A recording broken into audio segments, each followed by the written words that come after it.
Good day everyone, this is Bisayang Gamer once again, and for today's video guys, pakitaan ko kayo guys kung gaano ako kalupit magpani guys ha. So yun guys, hindi ko na masyadong ipaliwanag sa inyo to guys panoorin nyo na lang hanggang dulo guys yung video na to guys, para may matutunan naman kayo. Ayun, at dito nga guys, ginamit ko ang sprint para kay Pani kasi meron na kaming core dito so hindi binigay sa atin ang pagkataon na mag-core dito sa larong to. Kaya eto guys, pakitaan ko kayo guys ng mga galawan kung paano ang tamang paggamit kay Pani gamit ang sprint. Wait, hindi tumama yung cable ko. Ito, try natin ulit. Ayun yan. Ay, salamat, tumama na guys ha. Dito guys ha, tingnan nyo ako paano ko.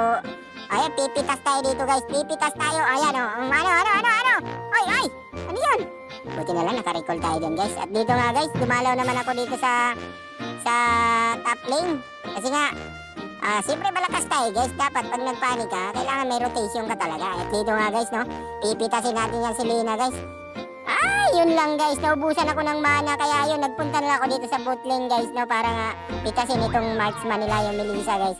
And dito nga guys, titingnan natin kung mabibigyan natin yung Melissa guys. Yun lang, mukhang tayo pa ang pinag-recall dun.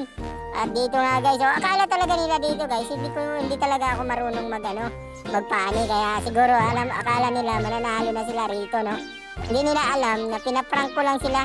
Panoorin nyo yung ganti ko guys hanggang dulo. Panoorin nyo hanggang dulo guys Nagbibigyan ko lang itong mga kalaban na to. Inaman naman pag ako pinakuha ng blue niyan mamaya talaga namang pakintaan ko to ng unli cable talaga. Talagang hindi ko pa pupormahin itong mga to guys. Kaya ito At dito nga guys, mukhang sumusobra na itong Melissa guys Mukhang kailangan ko ng bigyan to. At dito nga guys, akala niya hindi ko siya mabipitas dito guys Kita nyo naman yan, napakalakas ko At dito nga guys, panoorin nyo guys pag nag-my turn na ako dito guys. Kasi yun na yung umpisa ng ganti natin. And panoorin nyo na lang hanggang dulo guys. So hindi ko na masyadong ipaliwanag muna sa inyo. Panoorin nyo na lang.